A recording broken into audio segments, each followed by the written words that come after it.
let's get it going. Welcome to the podcast, guys. Episode 1, or is it actually 4? Episode 1? Yeah. So we tried to do episode 1 last time. We had a great time. Right. We drank too. Yeah. After, I don't know about you guys, but I got pretty buzzed last time. And when I listened to the contents before and after whiskey, for me, it just, you could tell we were goes up. We're having a good time. Yeah. But I don't know that it was listenable. Yeah, actually, starting this, it's actually a lot harder than we thought it would be. So me, Everyone's like, all you have to do is talk. that's what I was like. Okay, so we talk. Me and Eric have whiskey. In our heyday, Right. we used to sit at the home. At the home. I've been a great time. We used to, The home. I hope none of my students are watching this.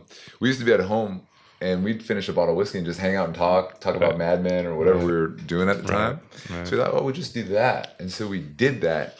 And I don't know if you guys watch The Office or not, but you know Kevin? Yes. So what our podcast actually sounded like was like when Kevin goes, and then we went to Germany, and then, and that's what our podcast sounded like. No, the worst part about it, though, is that when we got done, we're like, dude, that felt good. I know, it felt good. And then I don't know if it's my wife. So we needed a third opinion, so we had my wife listen to it, and after 3 minutes, her face just didn't look good. Right. And then after 5 minutes, What a great thing to say about your wife. she just stood up and was like, I can't listen to this. And, Wow. And I was like, is that true? I mean, I thought it was kind of boring too, actually. And it's telling my story. So that's kind of it hits hard when I think my story is interesting. Yes. And but then to hear me tell my story, I was like, it's so boring. And then, but is my wife a hater? Does she want me to fail, or what's really going on here? I don't. This is a deep. I mean, we are on the couch. If you really want us to dive in here, you can kind of bare your soul. But I think it's tough. I think anytime somebody puts something out there, whether it be a presentation, podcast, or something, and then you watch it the first time, you're kind of horrified, right? Cringy. Because what you have in your head and what reality looks like, it often doesn't match up, right? We were thinking after we started, we're like, dude, this is going to be easy because this is what we do every day. We sit on the couch, we bullshit, we talk, whatever subject comes up, we deep dive into it, and it's hilarious. We're always laughing, right? But turns out after we watched it again, we were like, man, I don't know if this is something we should put up. So. What was worse? Was it worse when it was just you and me doing it, or was it worse when we had Kobe with us doing it? I think it was worse when it was just you and me. Oh my gosh, and that's bad. It was brutal. We've hung out every day for 40 years? So if we can't make an interesting conversation, have we just been having boring conversations our whole life and we think it's awesome? Pretty much, probably. Huh? I hope not. There's a lot of soul searching that needs to go on. So anyways, we did that, and hopefully this one turns out to be great. I got a great feeling about this. The first episode, but the fourth take. We also Over a 2-week period. Right? it's bad. But so we also scrapped our name. Right. Okay. So it was the Leeway podcast because me and Eric, when we became Koreans, born again Koreans, baptized born again, They dip you in the Han River or something? yeah, hot battery acid. Then we changed our name to our mom's name, which is Lee. So we're thinking Leeway because whatever. We had a whole thing in Korean, and it was like a real nerdy. You had layers upon layers of what it was. Peel it back, right? and I was like, is that only interesting to us? So we'd like to come up with a cool name for our podcast. I think you need a cool name. And I think one of the reasons that Brother Lee. One of the reasons that The Brother Lee. Brother Lee Love. One of the reasons that we respect you so much is because your brainstorming ability among our friends is definitely top quality. So some of the names that we... Who do you hang out with? Right? Just my brother. Simple people, right? He's basically saying he likes you more than he likes me. So we started with Leeway, right? And we're thinking, I don't know if that even makes sense. So then we're thinking... It does. If you give me 45 minutes, I can explain it. We're running out of time. It's like that joke, right? It's like somebody, if they have to explain the joke, it's not funny, right? So if you got to go too into it to explain the layers, No, but maybe. that's the whole thing. You don't get it. But Kobe, Yes. this is the thing. We need your help. We do. Help us find a name. Well, I think out of all the things like you told me to prepare for, maybe asking me to get a name ready would have been smart because I have nothing. No, right this now. Like I said, I think Brother Lee is good, like because it's Brother Lee, and the because Brother Lee you thought of podcast. it and you like your ideas. No, but I mean, I think honestly, when we're talking about names or anything, I don't think the name's that important. Like nobody searches a name for a podcast, right? So people are going to watch it and they're going to like it. I mean, if you look at a lot of the podcasts out there, it's like blah blah blah show or it's simple stuff, right? But I mean, assuming that the mum show, right? But whatever assuming that we're going to be better and king of all the podcasts, Right.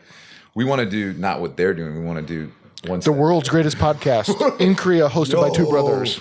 There you go. That's pretty good. The world's greatest podcast in Korea, hosted by two brothers. Greatest podcast. I'm sure there's like 40 of those. So then you need like the ... And then you know, a with little that, caveat. you don't even have to hype it up. Right. The name says it all. World's Welcome to the podcast. Cut. The world's greatest podcast. You're welcome. To Dan. You're welcome. No, but like me and Eric, just because of basketball, we watch All the Smoke. Okay. Which is a dope podcast, and the name is really catchy because the guys smoke, Right. and it's like all the smoke, so it's like really uncensored, unfiltered, the behind the scenes story into NBA life, and they bring their friends on there, and not just talk about what you're gonna see on ESPN, but talk about like Matt Barnes beating up Derek Fisher for stealing his wife. Right. I mean, that's pretty. Right. That's pretty. The behind the scenes, right. like, yeah. Even though a name isn't like so important, if the name does directly relate to what you're talking about, it could be helpful. So we're thinking we need a name. Do you guys have some options? So this is what we're thinking. We're thinking the square peg. Ooh. Because we kind of live in Korea, and I mean, you blend in like completely. I blend in seamlessly with everywhere. The James Harden beard. Yeah. Is it James Harden or is it Duck Dynasty? What are we? I think more Duck Dynasty, probably. Dynasty, Although, yeah. Okay. I'm gonna go James Harden. Yeah. I'm kind of. I think James Harden is going to fill out like me eventually. It's trimmed like James Harden. Duck Dynasty's like down. That's true. That's true. I do. No, but I think this is kind of some of the names we've been thinking about. Okay. We thought square peg initially because it's difficult to fit in here, right? So we feel like a sore thumb. We grew up. Our mom's Korean. Yeah. Coming here, figuring out that okay, there are some things that we relate to, but some things we don't. So we're not Korean. We're not American. We're kind of. It's funny because I feel like I don't know about you, E, but I thought I would blend in better before I got here. I thought because you like in America, like we'd be playing like basketball and they'd be like, Yao Ming, like trying to like boo me. I was like, okay, really? I'm Asian. I look Asian. When I go to Korea, Right. I'm just gonna blend in and it's just gonna fit, right? I mean, exactly. I thought the same thing when I came here. I was like, when I go here, everyone's going to see one of their like children coming home kind of a thing. I thought that it would be easy to blend in, easy to assimilate, and I wouldn't stick out like a sore thumb. I wouldn't be that square peg, right? Well, I think square peg is good because it works for your level. And I think a lot of people in general feel that way, right? Whether it's because of your appearance, but I think most people have some sort of kind of inner kind of thought about how they don't fit in where they're at, right? Ooh. So I think like That's a people layer. are kind of attracted That's to that, why he's right? here. Because like everybody, I mean, that's why everyone tries to assimilate everywhere, right? Because I think deep down inside, we all think that we're not exactly where we should Okay, be. so right? that So I would- think the is that square what- peg is good. Do you right? feel like you're a square peg, Kobe? Let's talk Yeah, about I that. think we all do in a way, right? Wherever you're at, like you're always kind of, do you fit in? Are you like, even obviously in this podcast, I feel like a square peg is like, why am I here? Right. So, but I mean, but I we're think we all all have D1 this kind of athletes. things. So this And- is the thing. Long time ago, now I'm a fat man on a couch next to a skinny man on a couch. But no, I think Maybe we shouldn't stop there. Maybe we should take it deeper. Square peg, I think it's good, right? But we also Okay, thought of it. careful. don't go round hole because I think you go way off. You're gonna have different people looking for this Keep going. podcast. I think We talked about this earlier. I think we had a great idea. Also, we were thinking square peg, and then we took it one step further. Square Pegasus. Is that too much? That's too much. Is it- Too much. Too much. Too much. Because it's Too like much. square peg could have like some negative connotations, like oh, you don't fit in. We don't like you. But Pegasus, like all horses wish they had wings. Right. Like I'm just a horse, but now I can fly. All eagles wish they had the strength of a horse. Right. Like you know what I mean? So you're like a unicorn. What do eagles have to do with horses? I don't think eagles have ever been like, hey, I Pegasus want to have be. wings. Eagles have wings. Oh. Yeah, you know what I mean? Okay, got it. Like Sorry, a I missed that. bird. Okay.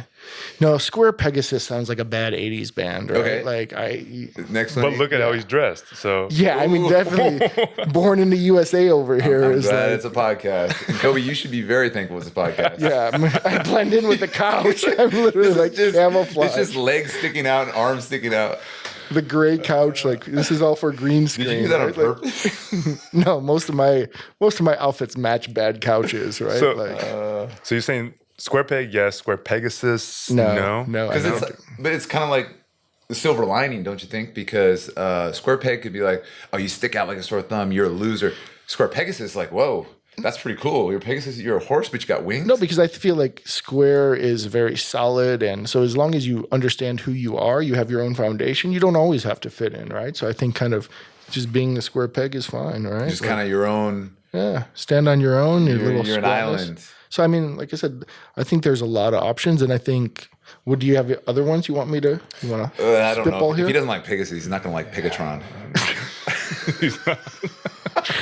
What is this, like a Pokemon character naming contest? Like, Pegatron is like you changing because we're always changing, like a Square transformer. Like so, even though we didn't fit in, we're slowly rounding So Square the edges. Pegatron? Because transformer changes into to fit in with its environment. Voltron. Like, think about a huge robot. Am I running being around. punked now? Is this like a hidden camera thing? Like I mean, but we are the Scare Pegatron. So you have to hear that. You have to hear Okay. that. If you're like a 9-foot robot running around, people are scared. They're like, "Oh my god, it's going to destroy the city." Then you're just a car driving down the street. Right. You're very unthreatening. Because I think, I know, especially with COVID, like when I get in the elevator, just looking different, like being a foreigner, Wegween or whatever.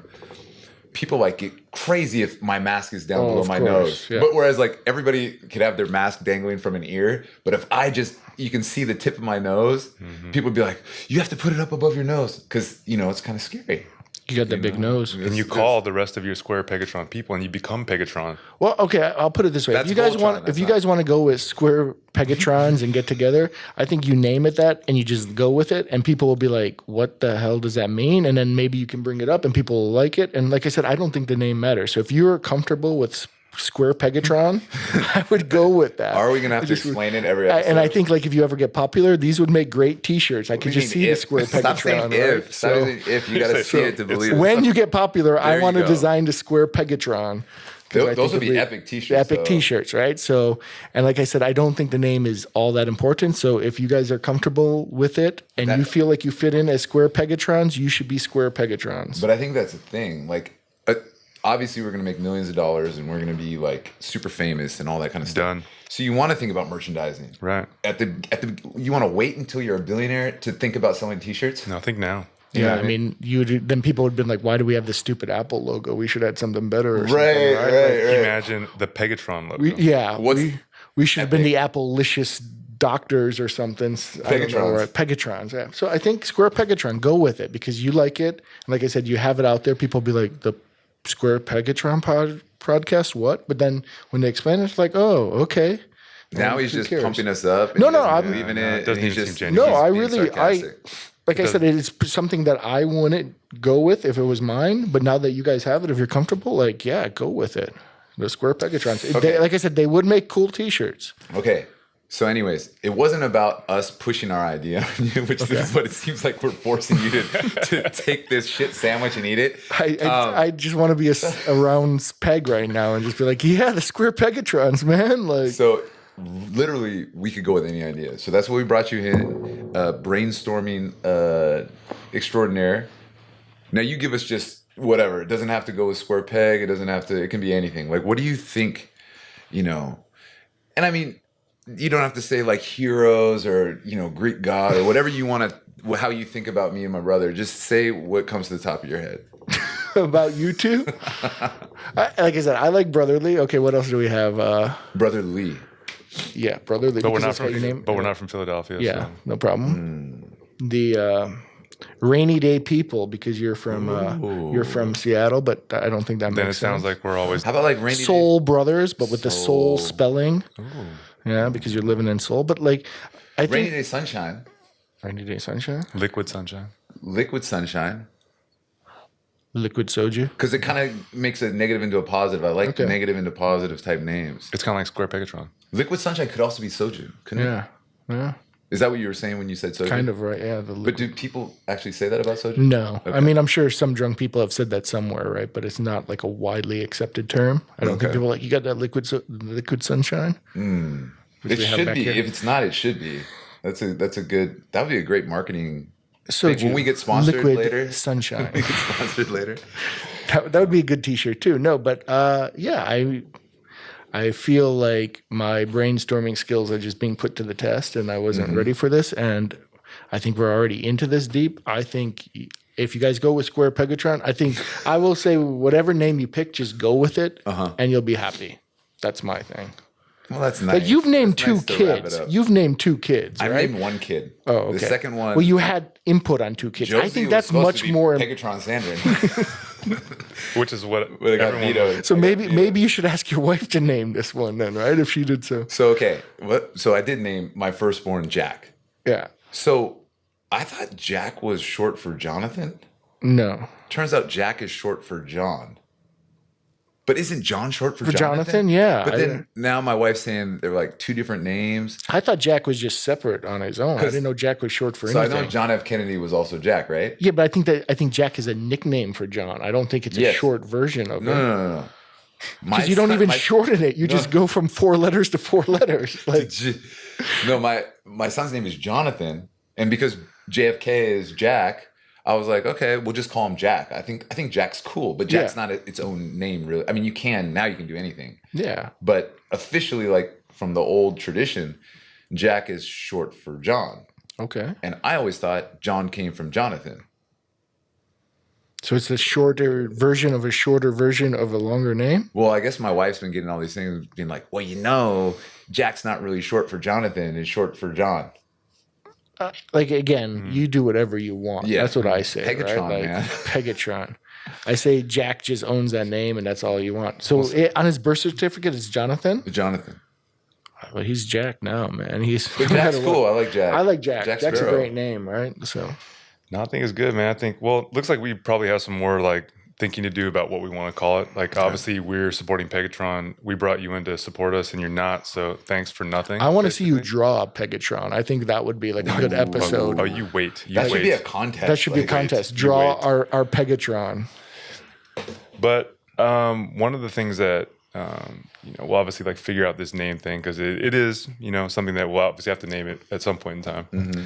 But one of the reasons that we kind of brought you on was because this COVID thing is like really like affecting the world, right? I mean, it's like the most. I mean, it's in the news every single day. It's affecting our life, and specifically like travel. I mean, you recently came back. You went to the States recently, right? Well, yeah, unfortunately, I had to go in June for my mom's funeral, Right. but yeah, so I did.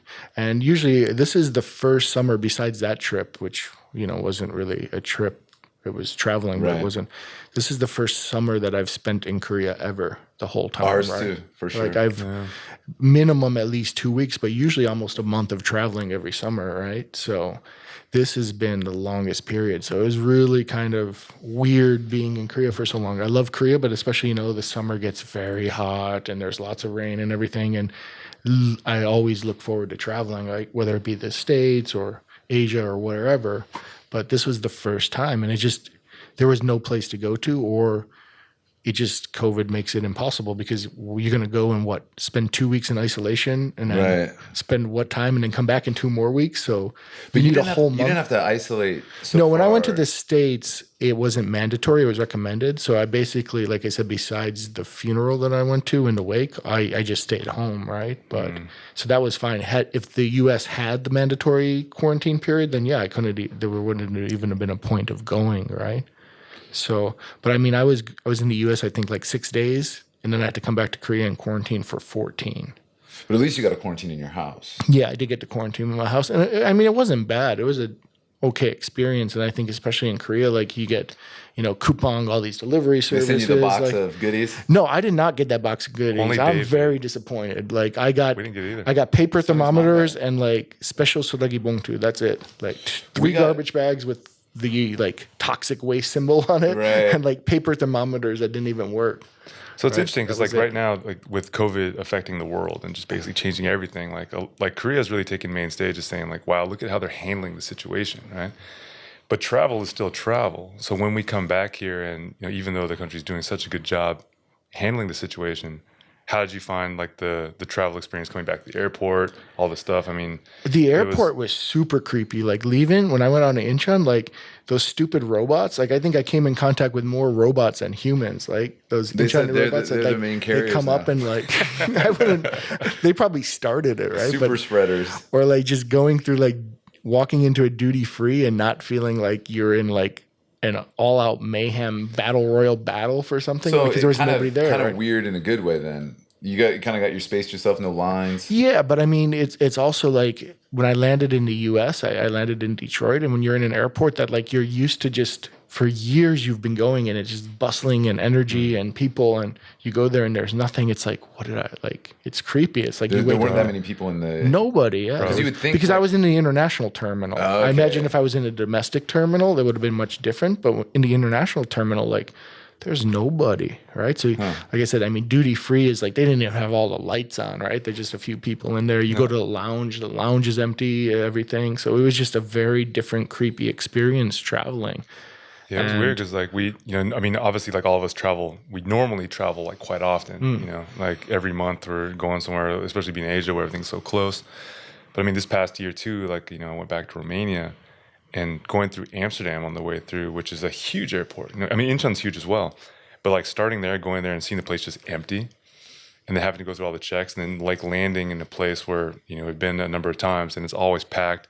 Restaurants are open. There's people at cafes. And then going there and it's just a ghost town. Yeah. Like you see tumbleweeds rolling around. It's just eerie. It's weird. It's very, yeah. Like I said, it's creepy because, I mean, maybe our friend Gio, right? When he went to the airport in Italy, he said like it was the first time in his life he almost had like a panic attack, right? Because he's like, there's nobody here.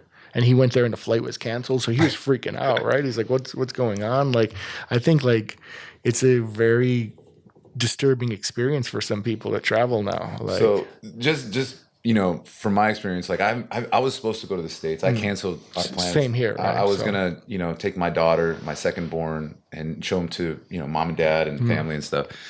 I don't know when I'll be able to do that. And that just looking at the situation, it's pretty scary. I just see the news. Now, you've actually been to the States.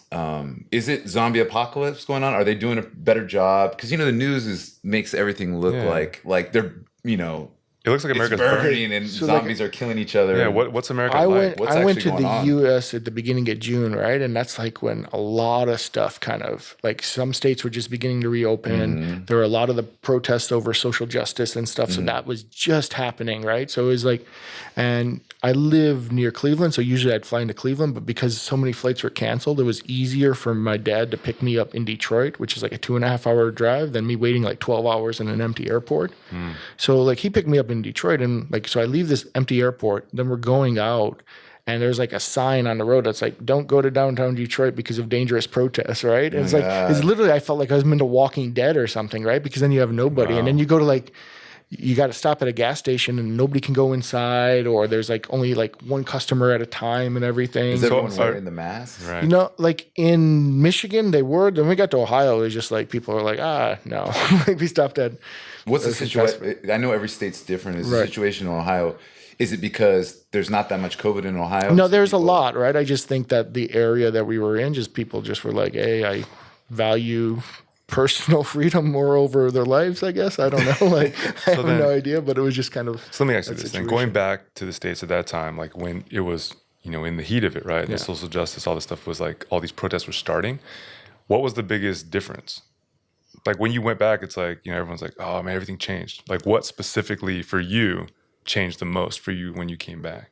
Well, I mean, not even so much the protest, because, like I said, I was there for a funeral, 6 right? days, But yeah. just in a short amount of time. But I think just overall, like the feeling was very creepy, right? Like quiet. it's just very quiet, right? Like restaurants were only open for takeout or something, right? So some of the restaurants, like if you would go, I think it was like Chick-fil-A or something, right? Like the line was around the block For the because drive-thru? because the drive-thru, The chicken right? sandwich? Yeah, just for the chicken sandwich, right? But then because people can't go to restaurants, so you go around, you couldn't go anywhere like a fast food restaurant around lunchtime because everybody from all the offices that were working at the time, like that was their only option unless you bring your own because there's no more sit down thing. And now I think that's changed since. Now there's, you can eat outside and there's limited seating in restaurants and stuff. But at the beginning of June, that's when most states were just beginning to open.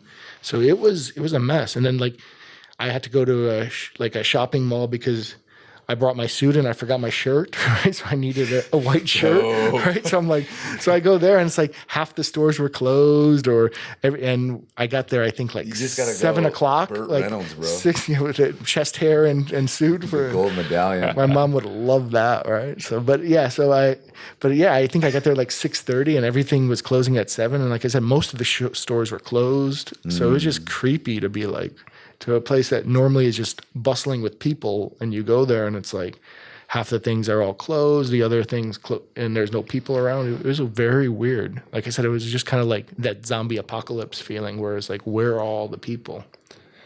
And in Korea at that time, it wasn't like that. Like obviously we had rules and stuff, but you still, and things were down, restaurants weren't as crowded, but it's still, you had some sense of normalcy. But when I went to the US, it was just like, this is not a normal situation. Do you think we're doing a good job over here?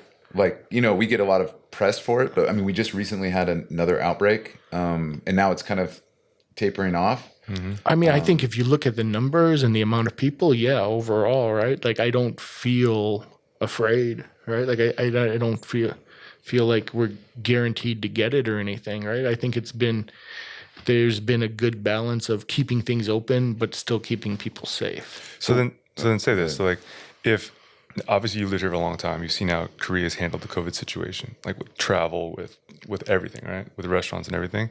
Going back to the States, if there's one thing that you think that worked out so well here that the U.S. isn't doing, that they should do to help the situation or help people feel safe, or maybe take that eerie feeling away, like what would you say that would be?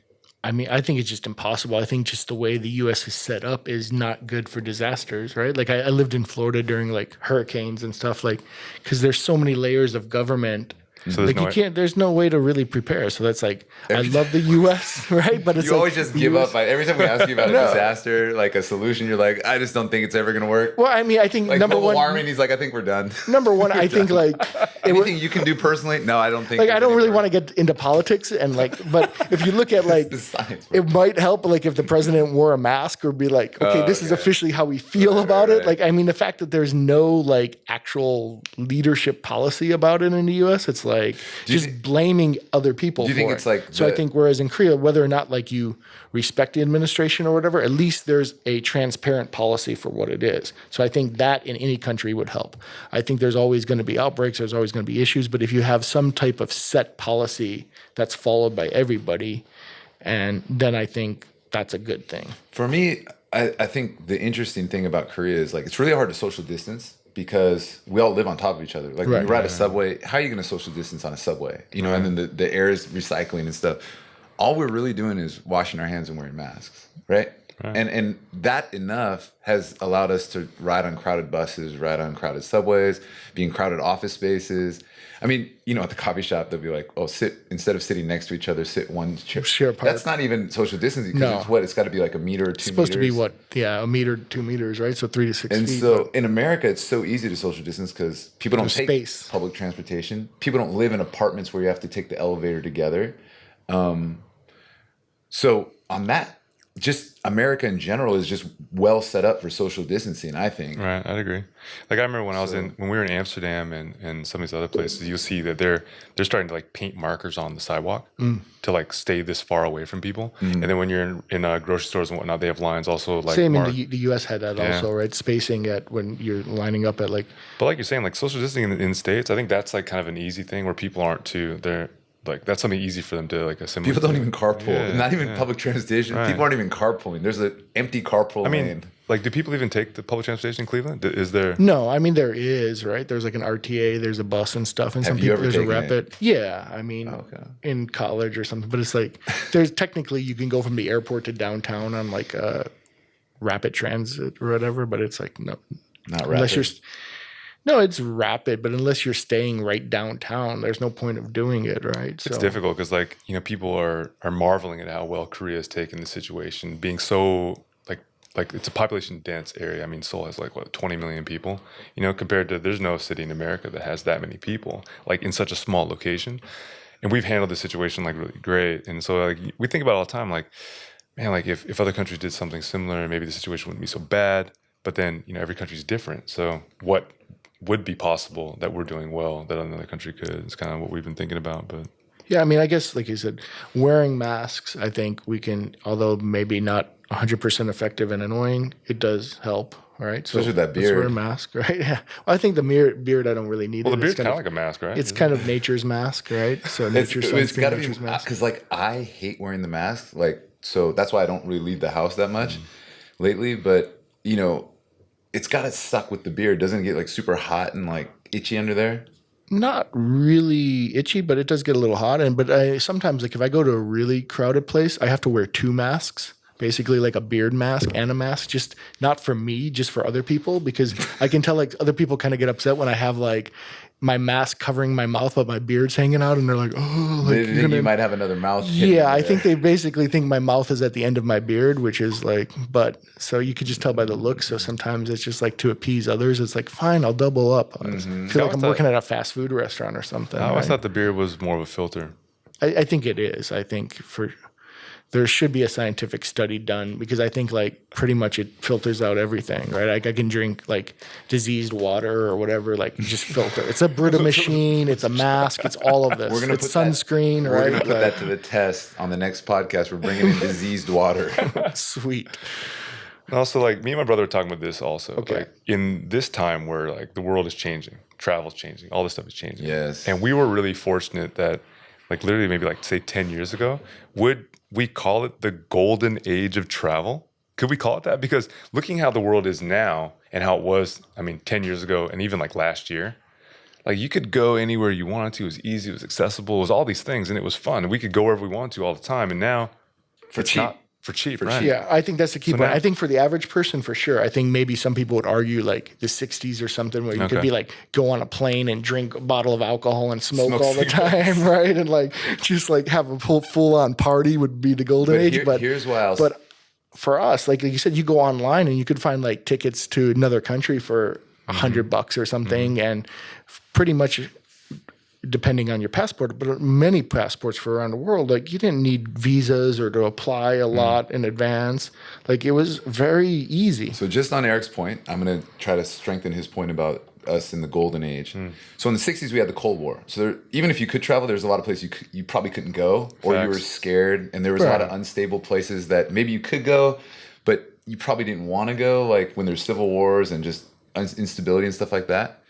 And the availability of information. So like, say I'm going to Bolivia in the 60s, there's no You like, need a local guide and everything. now right? you Like, go in and your smartphone works and you're just like Google mapping, finding your way to Machu Picchu, or that's not Bolivia, but yeah, it doesn't but matter. it doesn't You know what I'm matter. saying? You know what I'm saying? It's salt flats, salt flats. Because we were talking about this earlier. We were saying like, when we were in college, like, this is That's what before, I was about to say, before right? the internet and whatnot. And like, Guidebooks, right? say you got lost in France or like some foreign country, which wasn't your home, and you had an emergency, or you had, or something happened where it wasn't like an emergency where I need to go to the embassy, but like a mid-level emergency. What would you do? Now, I don't have to worry because all I have to do is find the internet, or I can roam, and like I can use my phone to figure out anything, right? Yeah. So that has definitely made travel more convenient now, where we can be our own travel agent, we can be our own problem solver, we can be our own anything, translator, whatever. But You don't need a guided tour. right. Well, I remember my first trip to Asia. I was in Thailand and I read like in one of those Lonely Planets or something that I could cross into Myanmar at this border. So I had everything all ready and I show up and they're like, no, we changed that 2 years ago, right? So it's like, so I had all this paperwork, all this stuff, and I'm like in the middle of nowhere at this Lonely small Planet. little border checkpoint that apparently they closed down. So like I had to bribe the like immigration guy to just let me in for a few hours, right? So because I had taken a bus like 10 hours to get there, And right? I But would I mean, argue- it's like that would never happen today, right? I would argue not just the information. Well, this I guess is information, but also like Lonely Planet will tell you like hotels and hostels or whatever. But TripAdvisor kind of Real- now you know, Right. do I actually want to go to that restaurant? And then Right. it might be advertised as like 5 stars, and then you look, I got food poisoning, I got food poisoning, I got food poisoning, right? No, I think TripAdvisor, there's such a wealth of resources. So I think probably maybe not the last 10 years, because even if you think like 10 years ago, we didn't really have, I mean, smartphones were there, but you didn't really have complete global warming. I mean, global roaming, right? We had global roaming, right? So you didn't really have that, or it wasn't very cheap, right? But in the last 5 years, you could take your smartphone anywhere. And like I said, the availability of tickets, low budget airlines, kind of budget hotels, boutique hotels, that's kind of everything where, was just, like, so I think, yeah. Like I would say that would be one of the reasons that I would say like this area, the era that we came from, like maybe like say the past 10 years, would be like the golden age of travel for me, because you could be your own travel agent. It was cheap and affordable, like relatively, and you could go anywhere you really want to. And all of a sudden the world became small. Yeah. Like these places that weren't accessible before because like say the Cold War, or they were just countries I never heard of. Now all of a sudden I'm getting information and I'm traveling and I'm meeting people like, oh, you haven't been to Bahrain? Oh, you need to check this out. I'm like, where's that? And then I can go look it up and figure it out.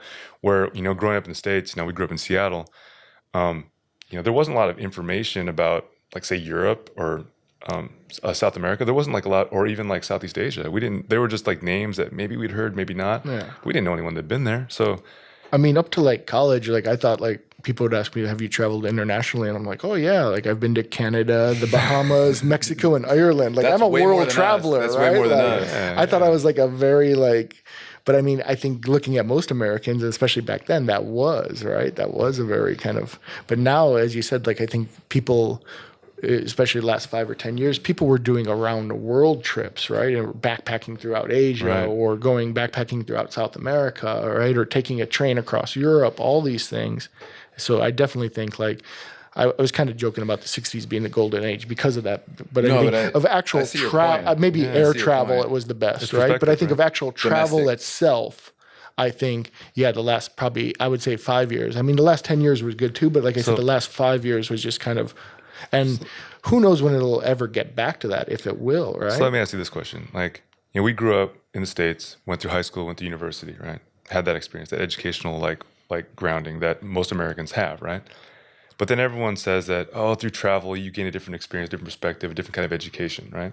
What did travel give you that the books in college didn't, or that experience? Like, what did travel, like, how did it shape your mentality, your mind, your perspective, or did it?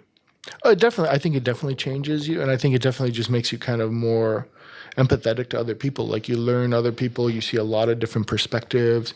You see that what you believe to be the only way to live is not, right? Because you see other people doing things differently. And sometimes it's worse, sometimes it's better. But you at least just see that wherever you came from or whatever you learned as the way to do things is not the only way. And I think it broadens your perspective, right? And some of that could be good, and you really enjoy it. Some of it can be bad. I mean, that's why we have culture shock. Culture shock is both good and bad, right? But it's like, I pretty much have enjoyed all of my experiences, right? Even the bad ones, right? I think off that, like, just for me, just what came to mind was when I first went to Europe, I'm sitting in a cafe and I'm trying to get the server's attention. And I'm, in America we work for tips, so people are always like, oh, can I help you? They want to get the big tip, right? And they're just like smoking cigarettes in the corner. There's like 5 of them. Like everyone's just, but none of the Europeans that were there seemed to mind. They're just sipping their water, their wine, or smoking their own cigarettes and like talking. Right. And I don't know, maybe just being an American, I'm just like, hey, I want to get my order. Because we just get in, we eat, we get out. And those guys take like 5 hours. And then on a plus side, just looking at their work life later on when we were living and working in Europe, the 2-hour lunches where they're all just drinking and smoking cigarettes, I'm like, okay, cool. Maybe they don't need their service right now. I thought that was a cool way of life. So I think at that time, like when we first went to Europe, because that was one of the first big trips that we took and where we went, like there was that idea of the ugly American, right? Mm-hmm. Like, and you were very aware of that. Why are you looking at Kobe? I embody that and I embrace that. Embrace it, bro. Right? Like people are gonna think it anyway, so it's like you're a square Pegasus. You Pegatronian. Pegatron. Pegatron. Okay.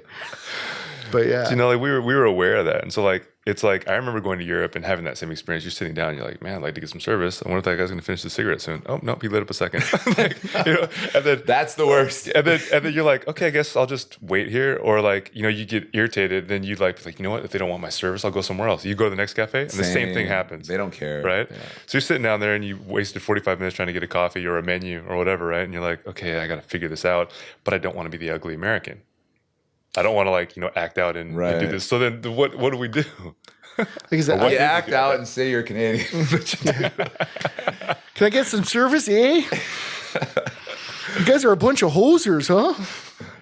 Like, yeah, I don't know. Yeah, sorry for all of our 2 Canadian listeners. Sorry, Alex. No, but Well, you're basically like from the Canada, Yeah, America, upper I upper appreciate Midwest, Canada, like from where yeah. my dad's from, Michigan wonderful and place. Ohio. but yeah, I think that's definitely. Is where Ohio we're- just southern Ontario? Probably. There's only yeah. just a lake separating Yeah. us, right? So, Tiny lake.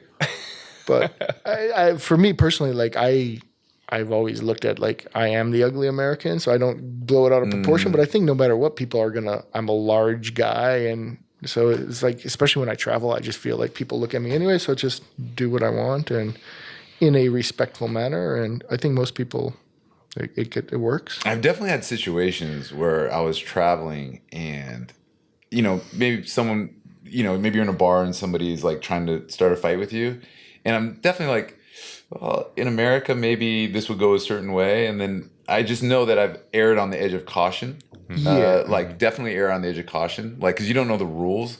It could be like fighting's okay unless there's no zip guns, no, like, you don't know. I mean, the when I was rules. younger, I was a little more kind of brazen, but now at this point, it's like, why, as a 40-year-old person over 40, like, why would you fight, right? Like, unless I'm in No. immediate danger, right? So it's like I mean, you act like I'm out having bar fights now. I'm saying like in my bar fight 20s. Dan over here. But so interestingly about that, my first actual like trip was my senior trip from high school. And you got in a bar fight? No, I was in Mexico, and I think there was like Got jumped. I got thrown in jail. Me and my buddies were walking back to the hotel drunk, and we got jumped. And I think it was like a thing with the local gangs and the cops, and then they took us and took our money and spent a night in Mexican jail. I think that maybe I have PTSD, and so after that, I'm just like, I got to get out of here, just run. At that time, like, I don't think we even needed a passport to go to Mexico, did we? No. No, I just wait. Because I know in college when I went to the Bahamas, Mexico, we just needed a birth certificate and a driver's license. Because I remember It could have been like that. I think I had a passport anyways, but that was like a recent thing, right? Because in the States, I remember we came back from Tijuana one time and you didn't have your passport. You showed me your driver's license and we got back in. they were like, next time we're going to require a passport. Right, and imagine that now. Imagine like the things that we did back then.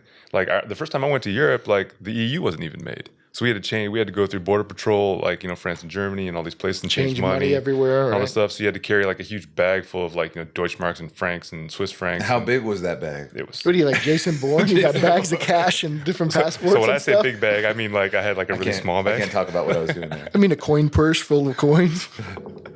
But like travel's changed so much in like such a small period of time. I mean, imagine that we didn't even have to have a passport to go to Mexico. Well, Like people wouldn't even. I think like too is like when we started traveling, because we're coming out of the Cold War era, we're watching all these like movies like Tom Clancy and all this Right. kind of stuff.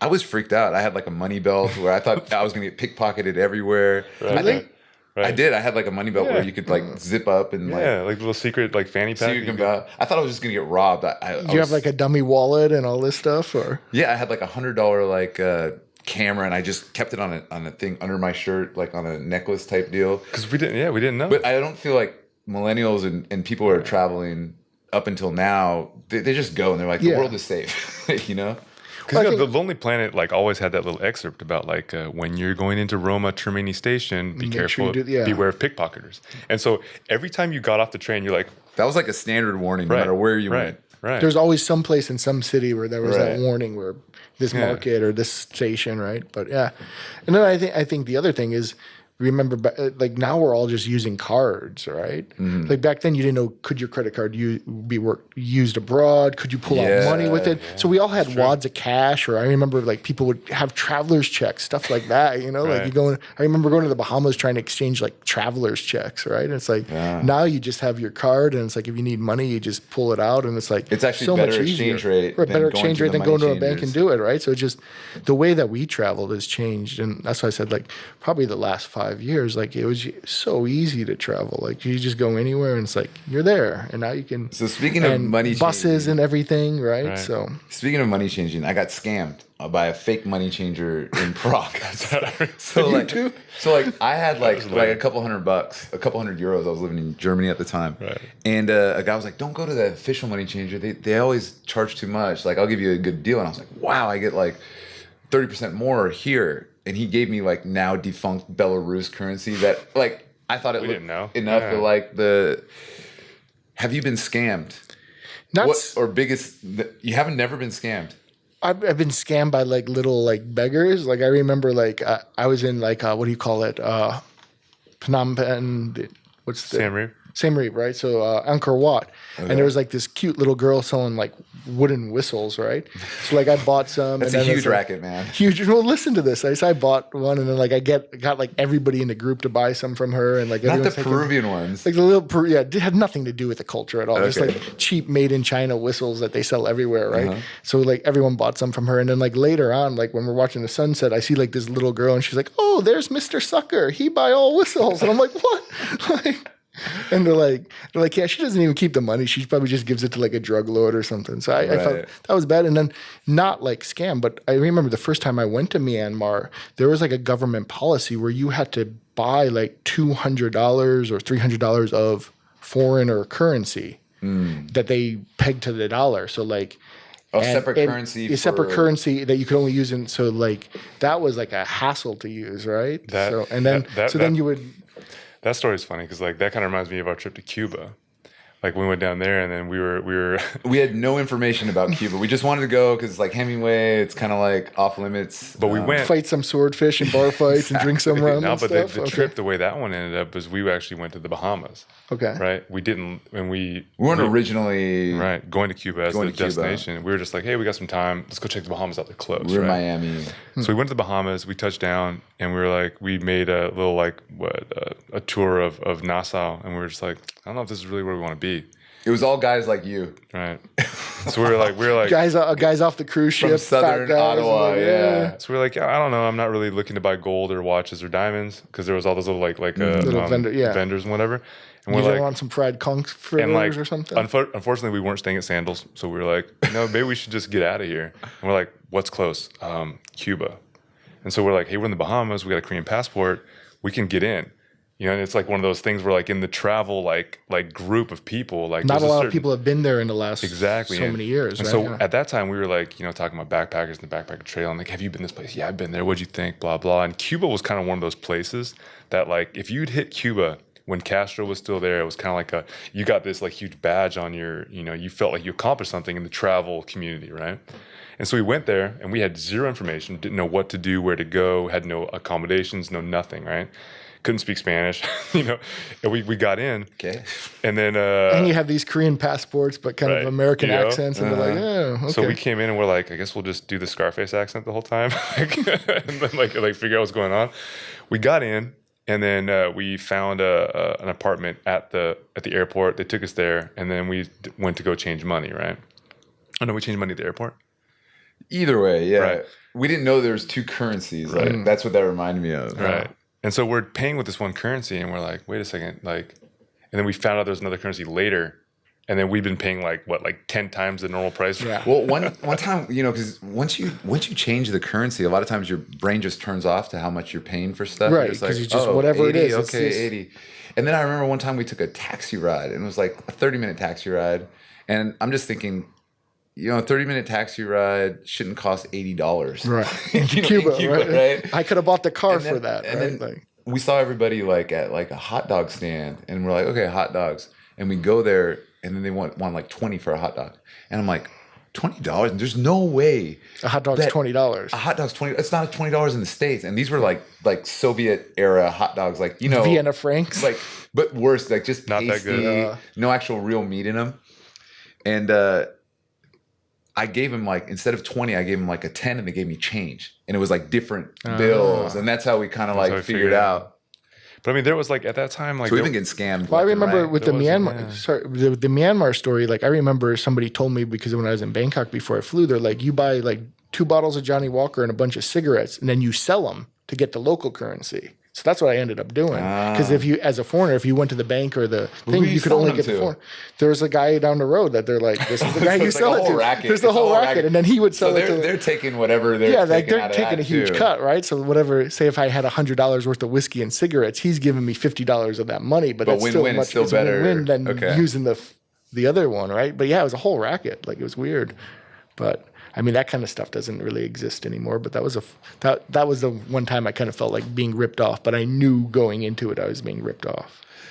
I think like you get to a point, like I like the market situation, and I like haggling because Yeah, I just so think do that's I. fun. I mean- and at the end, you haggle them down, and you're still getting ripped off, but you're like, you feel good because you didn't pay $10, you paid $7 or whatever. Yeah. At some point, like, you just gotta like accept that because you look different, because you're foreign, you're just gonna pay more, but it's still a good deal for you. Right. Well, that's what I usually, when I'm haggling in a foreign country, it's like, what do I value that item at? Yeah. And so then like that's what I'm going to pay. So if they will go to that, that's fine. If they don't, and so even say if I think that's $5 worth $5 to me, even if a local person pays $2, I'm not going to be upset about it. because it's right? always like finding that point of reference, right? First of all, you have to like wrap your mind about like, okay, what is this in relation to a US dollar or whatever Yeah. your currency is, right? Whatever your point of reference is. Like, okay, and then if this taxi ride cost me $10, then I'm not going to pay more than $10 for something shorter. So you always kind of like, when you get in, you got to do that immediately to figure out how much is this worth? Okay, a hamburger Yeah, is those worth, reference points are you know, very because important. that's important too. Because then you're like, if you go to like a market and you're haggling the person, but this bag is cheaper than the hamburger, you're like, wait a second, that doesn't make sense, or does it? You know? Obviously, the cool thing in Korea is there's one price, pretty Right. much. Unless you go to like the market, and they might see Kobe, give him a different price. My wife might get a different price. I think I get the best prices. I think. if we probably. go, I mean, like, the whiskey lady. yeah. What I do like is I appreciate, like in the Philippines, they actually just, if you get a menu, they'll say local price, foreigner Right. price. Like if you're at a hotel or something, they'd be like, this room costs $100 for you, but if say you were Filipino, you would be getting it for $40 or something, And I appreciate it because then it's transparent. Yeah. Like I said, that's why sometimes like when I'm in a market or something, like I know that person just paid 2 of whatever it is. Yeah. Okay, but for me it's worth 5, and it's like, why am I going to try to fight a system? And like I'm on vacation, so it's like, But is that a Kobe, good price? That's you, it. Like, you and I, we all know that when we first started traveling, we fought the system hard. We're like, why don't I get the local price? you do you know, everything, like right? everything Like you you try to want. like take your friend and be like, hey, I'll give. Okay, it's 5. I'm going to give this person $3. Go get it for me for 2. You do I'm it. still spending You the same do it. amount, but it's like Yeah. I'm not paying more than it's worth, right? Because when you first go And over, then- you yeah. hear about a price and you're like, I want that price. Even though you're only saving like maybe like in some cases to be $1, 30 50 cents or something, but you're right? like, Yeah. I want it because it's important. And then at one point you just realize like it's not worth the time and effort. But I've been there too. Like I said, I've literally paid locals like more to go get the thing for me at the normal price than I would have paid at the foreign price because Right, I'm like, right. I'm not paying more, right? I think it's I'll got give it to someone else. It's got to suck for the guy that's been living on the beach in the Philippines or Thailand for like 30 years, and he's wearing He's the big still paying he's them. wearing the baggy he's wearing the baggy pants. He's got the reggae dreads or whatever, and he thinks he's a local and should be treated like a local. Because you always see these guys, and they're still getting up in arms about like Well, paying even- $2 extra for like groceries or. not about the price, but even if you ever go to Jeju, right, and you have to go to the foreigner line, right, because like it's the passport free area, you still sometimes always see like an older foreigner freaking out, like, well, I'm not a foreigner, I'm a resident, and it's like, calm down, buddy. It's just like it's for something you passport gotta do. purposes. They're not Something you gotta judging you. It's do. like, don't call me a foreigner. And it's like, well, technically you are, like, but it's just like, calm down, man. Calm Like, down. So it's Like, like, they're just- we're talking about all these places that we've been and like all these great experiences we've had. Because like travel has just opened up like this amazing world to us. I mean, it brought us here, right? Right. Got way- us to meet each other. Like yeah, like the way, but like the way things are now, it's like travel's going to be different going forward, right? Travel is never going to be the way it was, right? Sadly, I don't think so, right? So Because now, like, if we had places that we wanted to go, like, say there was like a destination, like, man, I really want to go to this place, like, is that even going to be a reality? Is that a possibility in the future? Like, I mean, what do you know? I think it's going to be a while, and then I'm also It'll be worried expensive. the price, right? Because it's like you had all these people, business travelers that were kind of offsetting a lot of the costs, right? So we could get these cheap tickets, and Right. I don't think business travel is going to resume to normal for a while, and I think maybe some airlines won't Because my survive. So I think it's going to be much more expensive and much more difficult for the Right. near future. So yeah, Like just economically, it's like if you have all these airplanes that are going, you got a lot of empty seats on these airplanes. You can offer like cheaper tickets. You can always find like a deal.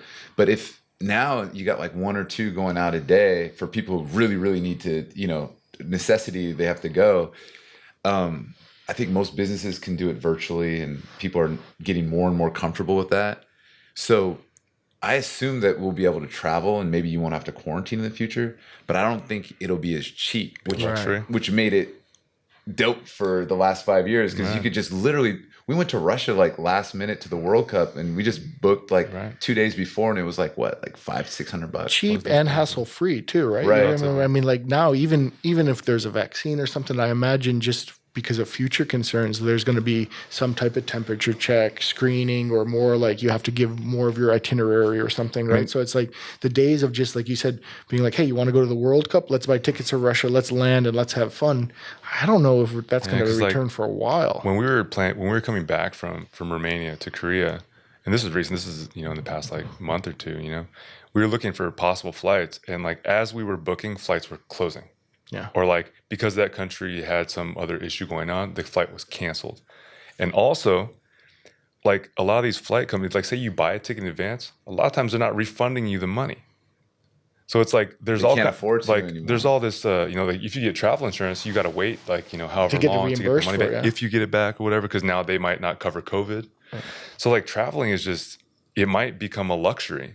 Because like it could be so expensive, like you're saying, and then when you try to book, like, okay, there's only one flight. How much is that seat worth to you? Well, definitely air travel, right? Yeah. We're gonna have to go back to Seattle, Taking the boat, the slow boat back to steamer. Seattle. Or the Seattle steamer? What is that? Is that a name for a podcast? I don't know. Seattle Steamers? Sounds like something else. Or the Trans-Siberian Railroad to go to Europe or something. Like That would be fun, though. I've always wanted to take that. Oh, yeah, yeah. Right? But like that kind of brings up another point, or like another idea. It's like if air travel becomes this luxury and it becomes so expensive where it's not economically feasible for these big companies like United and whatever, is domestic travel and travel by other means, like say like boat or train or something like that. That might be where travel's going back to. I think train travel is going to get more popular, and domestic travel too, because also, I mean, we had, even before COVID, you had a lot of environmental factors where people were saying like it's just environmentally more friendly to travel domestically, stop using, Well, you wonder, do you think that's why our air is so, like, this is the best our air has been? I mean, there's tons of different factors, right? We But would have been wearing masks anyways because right, but now it's of different the purpose, fine right? dust, and now there's no fine dust. Yeah, so I mean, obviously factories have shut down or reduced hours. It's the air and travel. The air travel. It could be air travel. Chemtrails. I think Cows stop farting. I don't know what happened, right? Like it just, the world changed overnight. So I think like that. I mean, obviously, like you see all this stuff on Instagram where like water, air, and everything is getting better because of maybe air travel, because people aren't out. Like you name it. I mean, like a lot of stuff is stopped. And if that pushes people to go back more towards domestic travel or train travel or these other, popular travel means from a bygone era.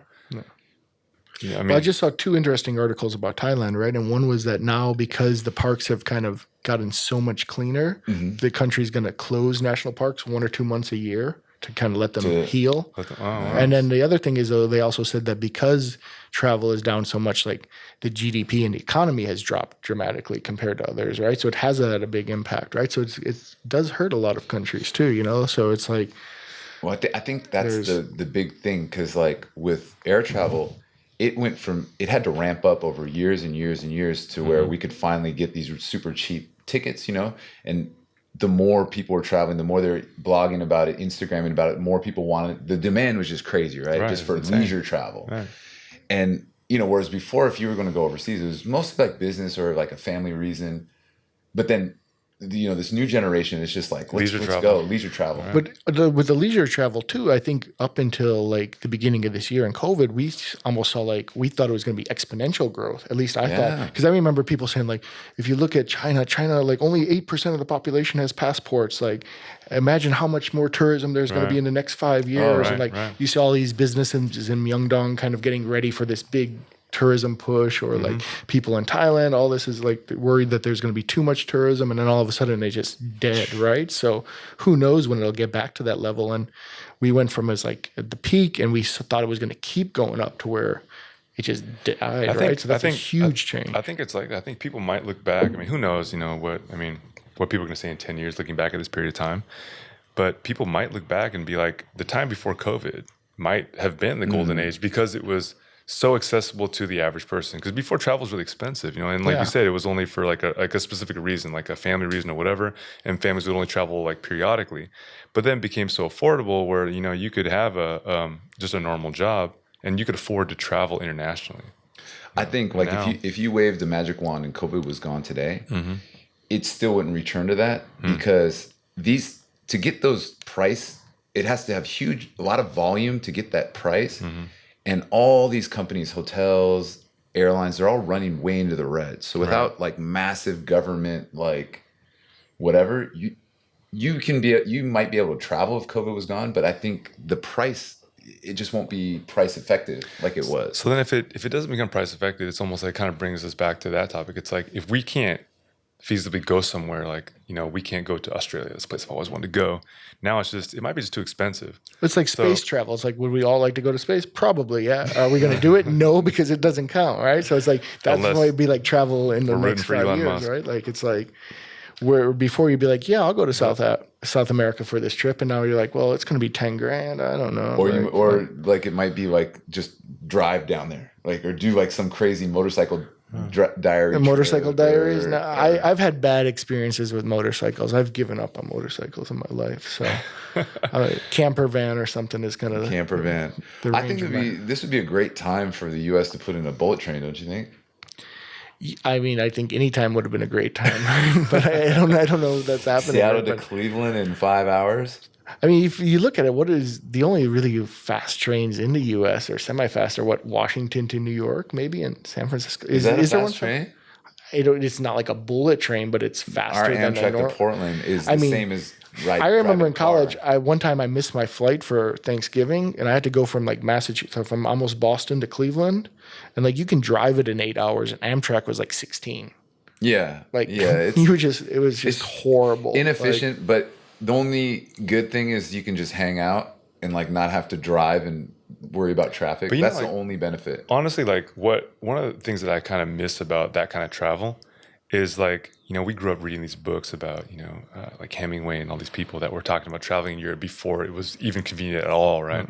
But if you're riding a train, there's something romantic about travel. If you're driving a car, it's a different experience than sitting in a plane, right? Like if you're sitting in a plane, you can kind of like just go to sleep, wake up, and you're there. And you're like, okay, now I can get to my vacation. But if you're taking a train or a car or a motorcycle, bike, whatever, it's a completely different experience. Because the whole journey is part of the trip, right? Where, I mean, you're on a flight, like you don't consider the flight part of a trip. It's just an obstacle. An obstacle, yeah, like a necessary evil, right? Like it's... So it might make, I kind of missed that a little bit. I missed going to, I really enjoyed that. Like when we first got there, like the Euro pass was a big deal, like, or like how many countries can you go through? Oh, I got the all Europe pass, and then you could go and do that. And like traveling on the train was like, it was something that, because we didn't really grow up with that in America outside of Amtrak, like that was just maybe this should be your new podcast. You guys should do like the Korean motorcycle diaries. Like get on your motorcycle, go to a new town, and be like, we're now in so and so, broadcasting live. So you're saying Square Pegatron is, or you can make a Square Pegatron like trike bike or something, right? And then drive around on that. Who knows? But Pegatron the bike. But no, I think there is something about kind of traveling by car or train that, like I said, the actual journey becomes part of the vacation. Whereas like when you actually go to an airport and fly, that's not part of the vacation. You don't, until you land and you're at your hotel, you don't consider your vacation. I don't think a layover in London, like I've had layovers. I would never say I've been to London. Right. But like, we drove to Michigan and we drove through Montana for 3 days. And you're like, I've been to Montana, dude. Right. I know all about Montana, at least on I-90, as far as the eye can see, which you can see forever. Right. Those plains, you're seeing antelope Big herds. sky country. Yeah. So, and then the rest stops and going into the little towns along the way and whatever. I've been to Montana. Right. Like, even though I was just passing through. I think that was kind of it. Like the journey, getting there was kind of what made the place that much more exciting to be, because you had a goal, but then getting there was difficult. Like now, because getting there is so easy, you could like literally hop on a plane and, you know, go to sleep, wake up wherever you want to wake up in the world, right? But 10, 20 years ago, it wasn't that way. So you had to take a 15-hour train. And so you're like, do I really have 15 hours? And now with COVID, you have to add an extra 2 weeks. Right. If, you know, so And it's then like, the other thing, like you were saying, like you stopping in Amsterdam, that was one of my favorite things. And you're saying, like when you have a layover, I used to always make layovers Like and an just extra- stopovers, right? Like an extra.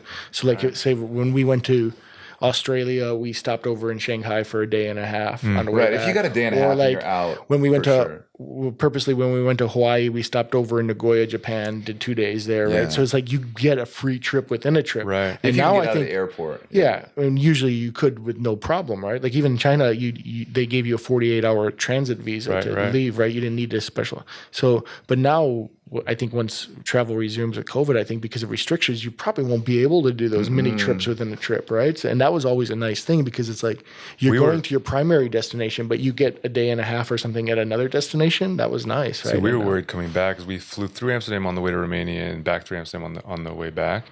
And they were thinking about like adding a thing where like if your layover is more than a certain number of hours, You have then to you have to quarantine. So like, you know, we were looking at this at Got to get in, get out. So then like the travel connection is an important thing. Yeah. Well, I told you that's what with Gio when he was coming back from Italy, he flew to London and then like he his flight to Korea got canceled. So he had to go back to Italy and they're like, now you have to quarantine for 14 days because you went to London. Right. And he missed his flight, right? So it's like horrible stuff like that, right? Like it's Traveling is becoming Well, I know, like, here's another thing that's just kind of like out there. But I know you're big on like collecting miles, and like we always talk about this, yeah, like yeah, I credit used to be, cards. What's the yeah. best credit card to get Right. the most miles? I got all these miles that I've been saving up forever, and like They might they're disappear, worthless. right? They're Yeah. worthless. Like by the time I use these miles, man, like they're disappearing. Like I think I lost like 6,000 miles. Well, Well, that's when I went home to the States in June. Like it was a better. Normally, I would have bought my ticket because it was a better deal to buy it. But I was like, I'm gonna just use Just because I get had rid like of it. 400,000 miles. So I used like 170 or something to get Yeah. like a nice ticket to fly back So home. I Right? talked to Like, the credit card company the other day, right? Because I was thinking about this. My credit card company, like, you know, Head of the know? curve. so I was like, wait a second. Like, you know, we'd always been getting the travel credit card to accumulate miles to either upgrade or buy a ticket, right? But now the way the situation is, when are we going to fly again, Yeah. right? And now we got, you know, millions of miles stacked up, right? So I called him ahead of time and I was like, look, what can we do with these miles? Like, oh, you know, you can trade them into vouchers, you can turn them into points, you can turn them into this and that, right? But how long is that system going to be around? When people start, you know, figuring out use that, them, man. you know, we'll have to Gotta use them use quickly them. because that system might also go away where people are like, hey, you got miles? No, we can't turn them into something else because There's going to be a run on the miles, like a Right. run on the banks, and sure. everything's going to go. The other thing I heard, we is that our they might buddy John double- Lim's got They might double, like what was it, like 40,000 for an upgrade to go to Seattle, like a business. Now it'd be upgrade. like 80 or Now it'd be like something, right? 80. Yeah. They So your devalue miles it. are just going to Worthless, right? Devalue the currency, man. it's like having like that like devalued currency, like your Bulgarian currency or Bulgarian, something, right? Belarus. Like Belarusian dollars, like. Yeah, so I mean, the days of that type of reward travel and that, I think that's definitely long gone, right? Like, and that had been decreasing over the years too, right? To where, I mean, I remember like 5 years ago, you'd get double miles for flying here or doing that, right? And so Right. there was, you could fly for free all the time, or I found ways to do it, right? And now I think that's like, yeah, that's definitely gone. So now, as you said, it's going to cost more money to go places, and maybe kind of like that middle range budget travel might disappear, right? Like you might just have cheap backpackers again and nice travel, which was kind of what it was like 15, 20 years ago, right? And then in the last 10 years, you had that nice like kind of medium where it's like you didn't have to stay in a rat-infested hostel, or you didn't have to stay at like the Four Seasons deluxe penthouse, right? There was Yeah. like nice small hotels, boutique hotels, and because there used to be those people that would always be like, oh, how I did a year of travel on $100. Like there were guys that would like, you know, talk about stuff like that, like how you can make your dollar, you know, longer, how you can extend travel, how you can travel for basically free, right? I've seen that guy at the hostel with the dreads. You just smell him before you actually get into the hostel. Right. I once flew for free as an air courier. Have you ever done that? No, Where like they give you I don't even know what that is. basically they give you the Catch me ticket if you for can. free, and you can only take a carry-on bag because your checked baggage are the baggage of, like, for the company. So you're carrying like documents and stuff that have to get there. So like they meet you at the airport, like they meet at the counter, like you sign a document, they check your bags. Where and then did you have to- go as an air courier? From Korea to Thailand, and from Miami to where was it? Was it up Dominican? I met a lady in the airport that was doing that, and I'd never even heard of it before. Right? She was transferring like organs. Oh my God. I was told it was paperwork. I don't. Maybe I had some But organs. she in was there, doing right? like But, scientific. It was like from like laboratory to laboratory, or whatever. Oh, You know, okay. not like transporting illegal organs. COVID. So she said. Right. But yeah, I met her in the airport. fact and that I was it like, was- you know what? yeah. So. Yeah, I think if you're open about it, you're probably not on the black market. Right. If you say you're carrying documents, but it's really organs, you're probably doing something. I mean, it was kind of suspicious the documents were in those white cheap cooler boxes, but I was like, hey, maybe they Igloo. need to be cold. Igloo. Hey, whatever. I don't know. Looking back, yeah, there's some bad decisions I've made, but Now there's a lot of these things that are probably just going to go by the wayside now, just because the landscape is just I different. mean, even when you look at Instagram these days, you don't see a lot of posts of like people like, look at me in front of this thing. Like you don't at my see yoga those pose trends. and- Yeah. Well, it's a lot of quarantine feeds, right? Like people at home doing home workouts and what they're cooking at home and stuff like Right. that. Yeah. Yeah, I think just kind of like what I would like from you when we were talking, like me and Eric were always working, like so we were always playing basketball, so we didn't really have like a lot of vacation. But You've been retired for like 5 years. okay. 5 So years I- of like no, what I'm saying, like you when traveled when we around like South first- America for a when whole year. When we first met Okay, up. When we first okay, met up. okay. And I would always hear your stories about like Southeast Asia before I'd ever gone there. Like I had only been to Korea and Asia. Korea in Asia and Japan in Asia. But I had only been to those two countries. And then, you know, hearing about these big trips. Right. Now, these epic trips, you know, we ended up doing some of those as well. Now that we're all in our 40s, I notice you go to Japan more. Like, would you say your travel patterns have changed? Well, it's also my work schedule, my wife's work schedule. So I don't have the 2 to 4 weeks travel window, right? So I think going to some of those places, so just going to Japan, like you could literally take a flight and you're there in 2 hours and then you can spend a few days. So that's kind of why. Traveling domestically in Korea or to Japan just came more, it was kind of a better option just because the time frame, right? So let me rephrase the question. So Yeah. like there is the scheduling thing and your wife's schedule and all that kind of stuff. If those weren't options, would you, I'm just trying to get at your preferences, like how have your preferences changed? Like, cause I know like you're into whiskey. Yeah. And so I know you go a lot to Japan to look at they have a better whiskey selection and it's close. Yeah. And I know personally for me, I don't like the long flights anymore. I like the short hops.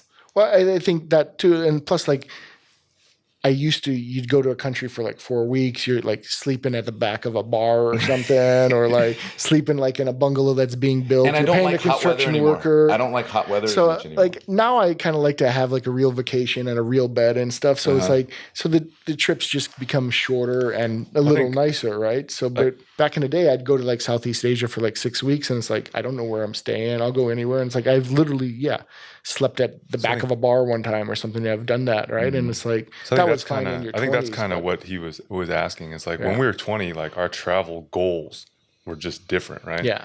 So See when as I much was regardless. 20, like I want to go for, man, I've seen this place over here, man. There's a crazy party going on. I want to check that out. Right. I want to go for events, like right. Like you're always thinking about Ibiza, Cancun Right. type. So you think about these spring break type things, because spring break was like basically the first big experience we had as a party.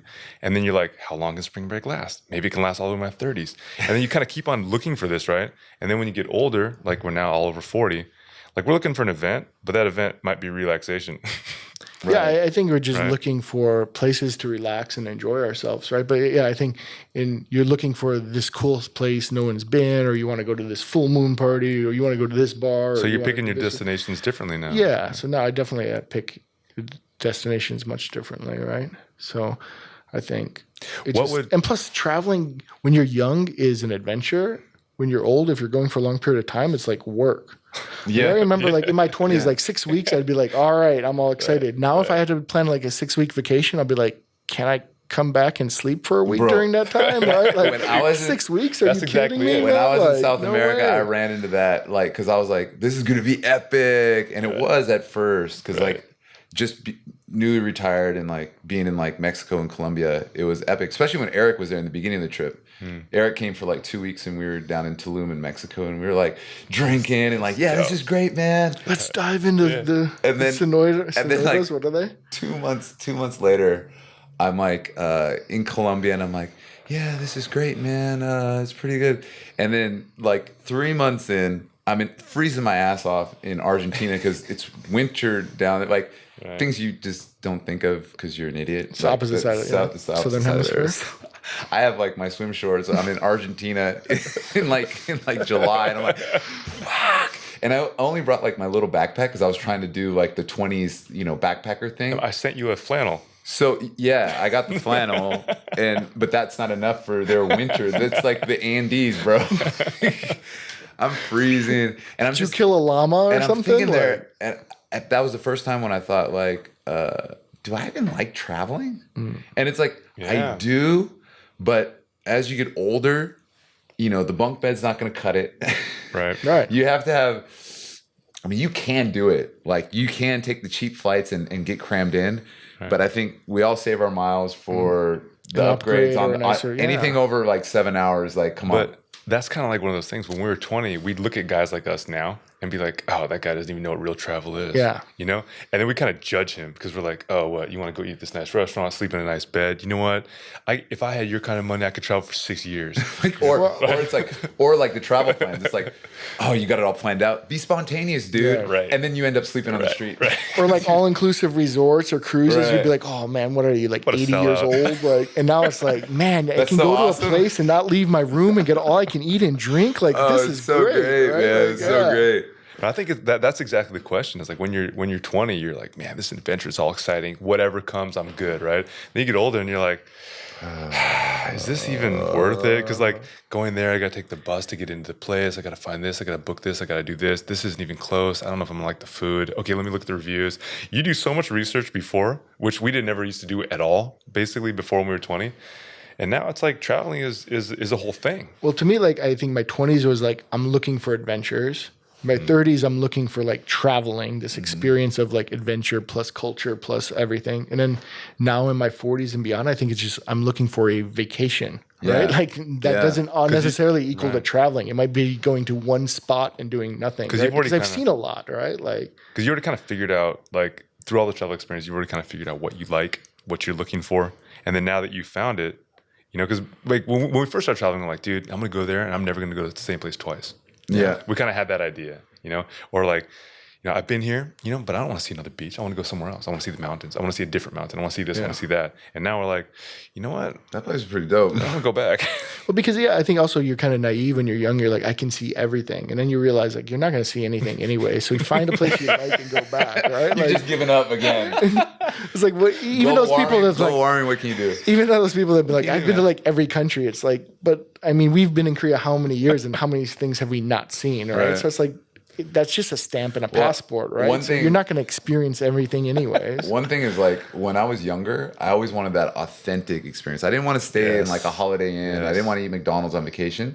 Holiday Inn can be very authentic in America, rewarding. right? Very, it can be very it's authentic. the smart choice. Yes. But then you like stay at the Holiday Inn Select.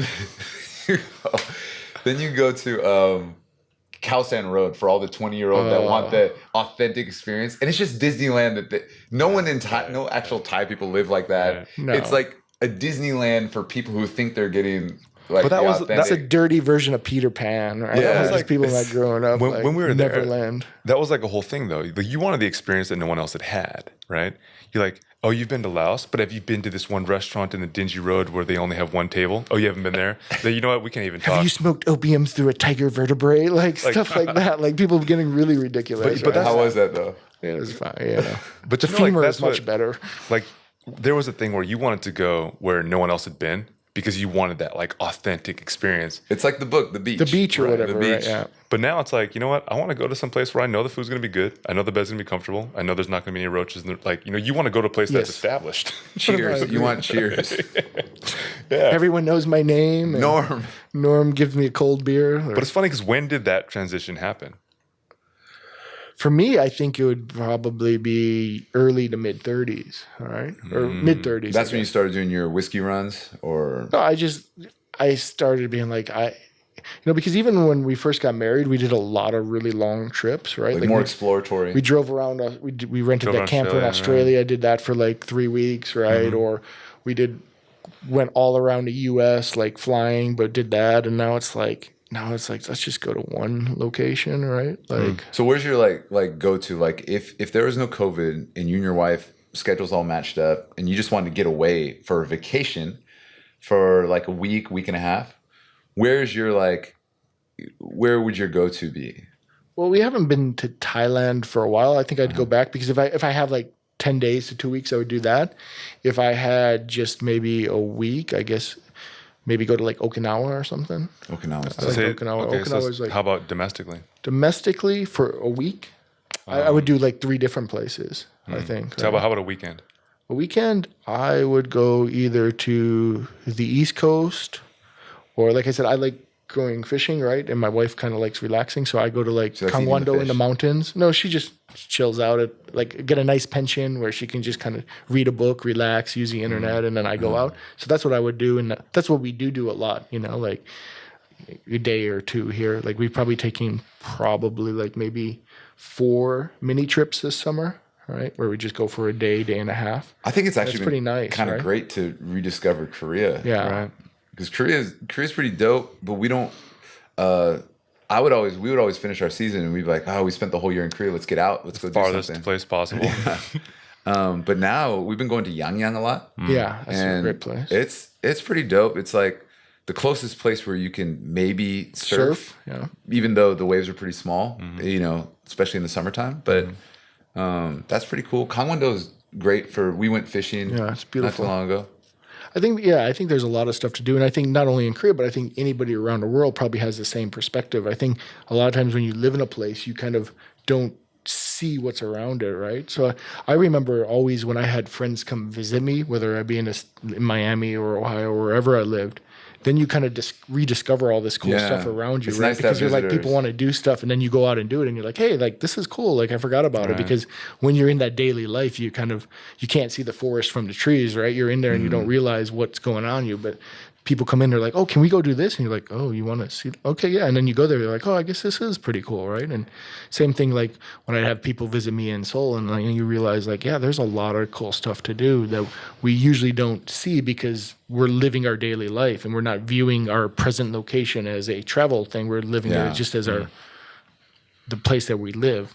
So if you just kind of pull back a little bit and look at it in a different way, there's a lot of great places to eat or visit or hang out wherever you live around the world, I think, but you just don't see it because you're not looking at your place in that way. I think it's kind of like, now that, with the COVID situation and everything, it's very difficult to get overseas. Not impossible, but it's more of a deal, right? It's a hassle, right? It's like this domestic travel thing. We can go on a lot of short trips. Like, say you do have a week vacation. You could go and hit 3 or 4 different places Right. because fortunately in Korea everything's pretty close. Mm-hmm. But then also like you can kind of have these like fun experiences and not go too far, and then you know what you're getting into. I think domestic travel is probably just going to spike. Yeah. Because people are still going to want to go away somewhere. And I think that like people rediscovering their countries or wherever they end up living.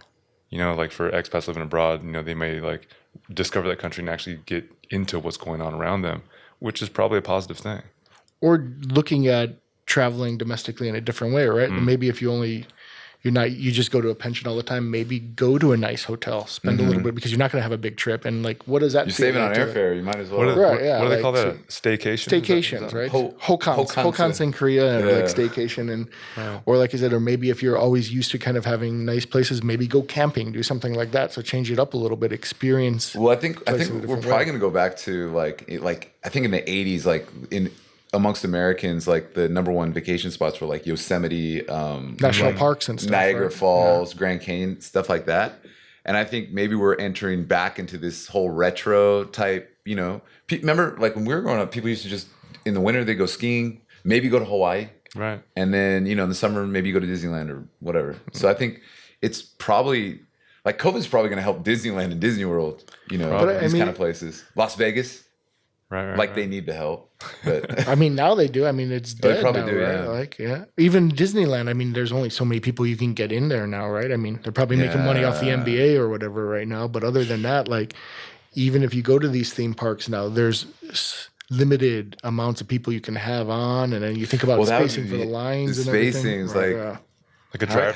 How are you going to have all the kids, like, they're scared. They want their friends in the ride with them, but if you have to distance on the rides and there's only two. I mean, can you sit next to somebody in the car, in the roller coaster? I don't know. You have to like one person per car. Like I don't know what it's like. I haven't been to an amusement park during this time, but what is the social distancing? Yeah, I don't know. I'm thinking like probably like drive-through movie theaters and stuff like that, where you can kind of be private, but drive-in movie theaters. I think what did I say? Drive-through. Give it to me real quick. No, but I think Netflix and all those apps have kind of replaced that, right? Sure. So I don't think. But you wonder, like, because of this situation, those kind of things, those retro ideas, the retro way of traveling, the way people used to think about this stuff, a lot of those ideas might come back because these might be now viable options, which they weren't before. I'm all for it. You know? I want to do the RV US. I'm honestly sick of air travel. I hate airports. And it seems like no matter what, the lines just keep getting longer and longer. No matter what happens, good or bad, lines will just keep getting longer and longer. That being said, like flying in Korea to like Jeju is nice. It's not a hassle, right? Like you can show up like 20 minutes ahead of time. Right. But I wonder what it's like now. Probably 30 or something, right? I don't think it's that much. I don't think it's changed that. But I mean, like the States, when you think about it, I hate traveling domestically by air in the States, right? Because it's like, even if you're flying 2 hours, you have to show up like 2 hours early to an airport. It's not worth it. Just drive, man. Yeah, literally. It's just, like I said, that's why my dad picked me up at the airport in Detroit. Like it was just, I'm going to wait in the airport for 12 hours. Especially short trips like Seattle to Portland. It's a 45-minute flight, but it ends up being like a 4-hour fiasco. Just drive. Just drive it. It's 2.5 hours if you step on it. Yeah, man. I think we got to do like a camper trip in Korea. Let's buy like an old bongo truck and make it into a camper. That should be this new podcast. I love that idea. The bongo experience.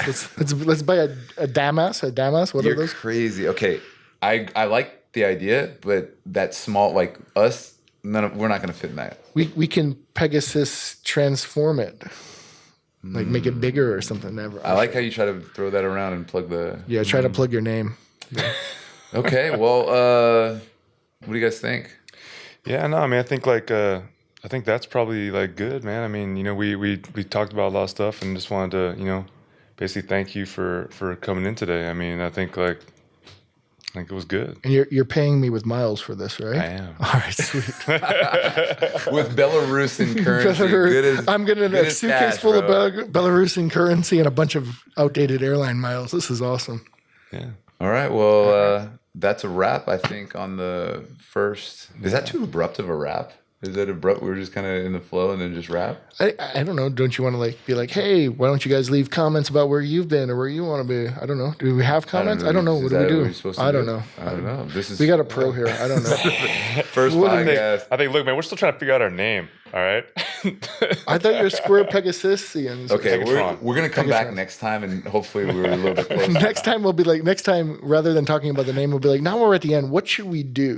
Let's spitball how to close this thing. Stay tuned for the next episode. Hold on. So why don't we do it like this? Episode number 2. We deal with how to close a show. I'm gonna close. Let's do a contest. Like who can close out the show better? Okay. Okay. So can I go first? Go ahead. And then we'll just work our way around. Okay. Well, thanks for tuning in to our first podcast. This is Square Pegatron. Remember that. And hope you guys join us next time. If you guys have any comments or questions about travel, just please leave them in the comment section below. And we'll see you next time. Okay, now Kobe. Let's see the pro. Thank you, brothers, for having me on the show. Okay. And just in case you guys ever feel like you're a square peg, just remember you can also be a flying horse that turns into a car, and be that flying horse that turns into a car, and stay classy, soul. That was pretty good. That was better than mine. I want to do mine over. You can do it. No, Eric, it's your show. Eric, go ahead.